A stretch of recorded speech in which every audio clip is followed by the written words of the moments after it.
Hey fish friends, how's it going? Zenza with Tazawa Tanks. So for those of you that follow my channel or have been watching a lot of my videos, you know that I'm mostly a cichlid guy, African cichlids. I do have Oscar, but I have dabbled in the past in planted tanks.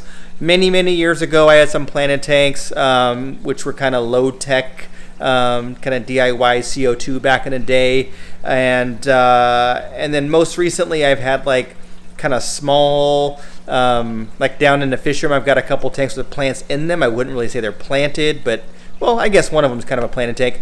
And also a couple of years ago, this tank actually was a planted tank. So this tank was actually a dirted tank. So if you're familiar with that process of using like topsoil and then a cap of sand on top, this was heavily planted.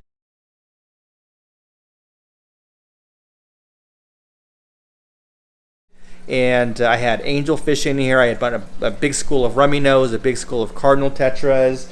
I had some corridoras, a bunch of stuff in here over a period of time, a pistos, rams. So this was a planted tank for a while. In fact, I bought this tank to be a planted tank.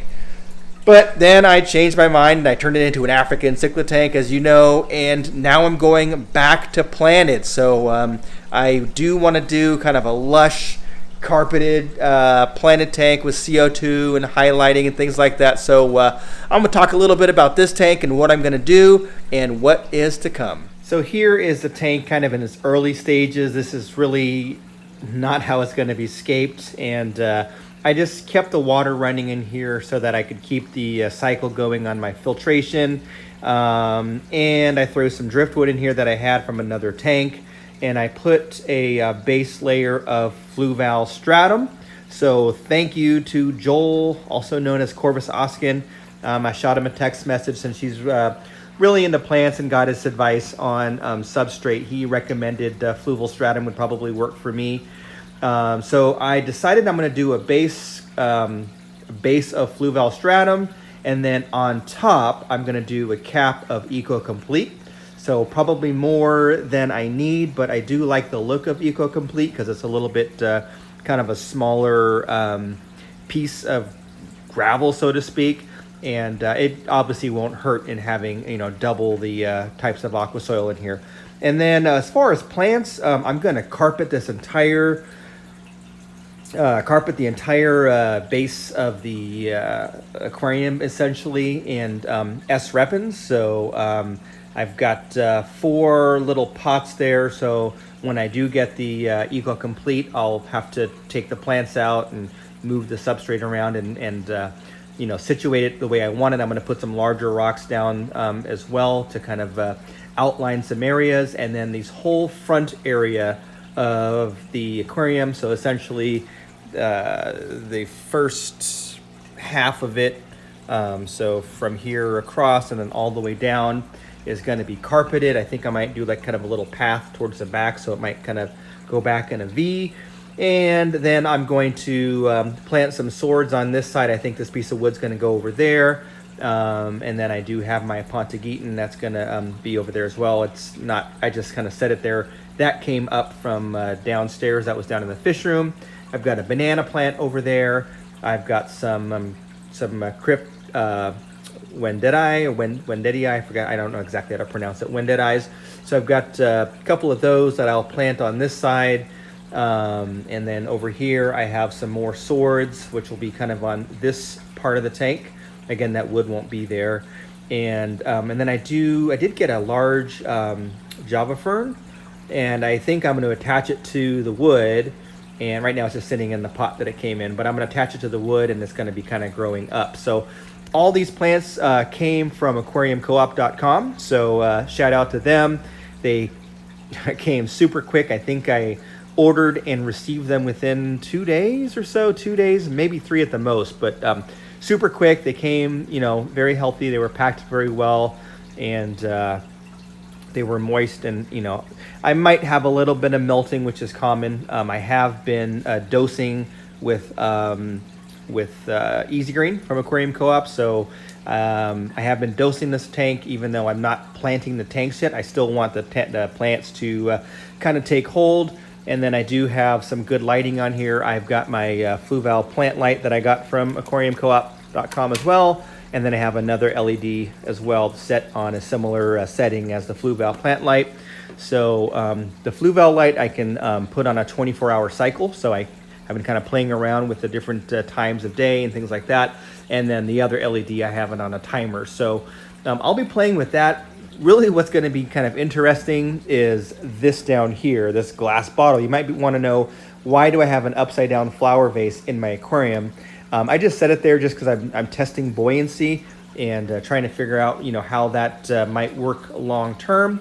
And the reason why, and what this is this is just a little small flower vase.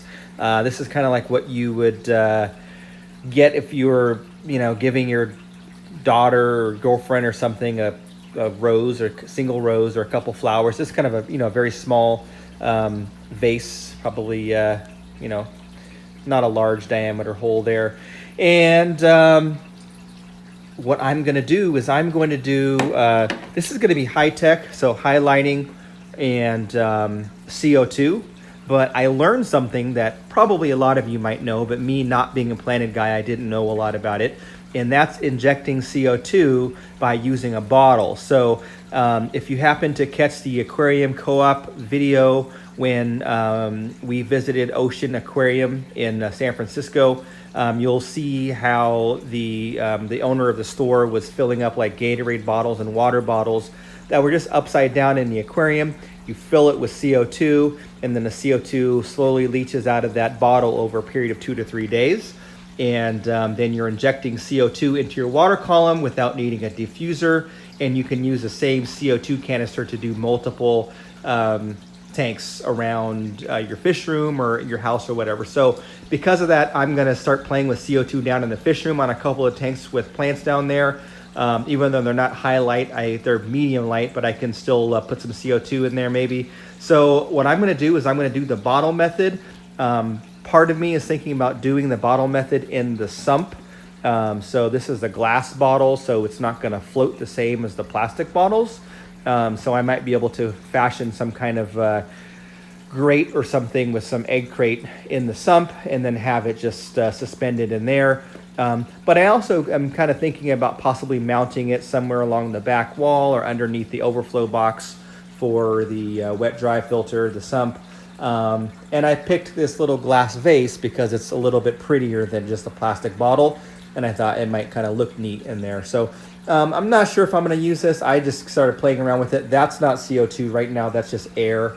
I do have some CO2 downstairs, but I'm not going to do that until I've got everything planted. But yeah, I think that's going to be kind of a fun project. It'll be something that a lot of people can follow along that might be interested in doing something high tech, but don't want to get into diffusers and bubble counters and things like that. This might be an easy way to have CO2 in your aquarium. And if you have some kind of pretty type of vessel, like a neat little vase or something, it might work out well. And then the lighting, of course, is pretty simple, just ordering it online from aquariumcoop.com or your other favorite local fish store. So yeah, I'm going to take you along on this journey over a period of weeks and months maybe. And as far as stocking, we'll talk about that later. Really, I just want to get this thing established and get the plants growing and get them healthy. And I'm not going to put any fish in here until I have my carpet really kicking off and the plants growing.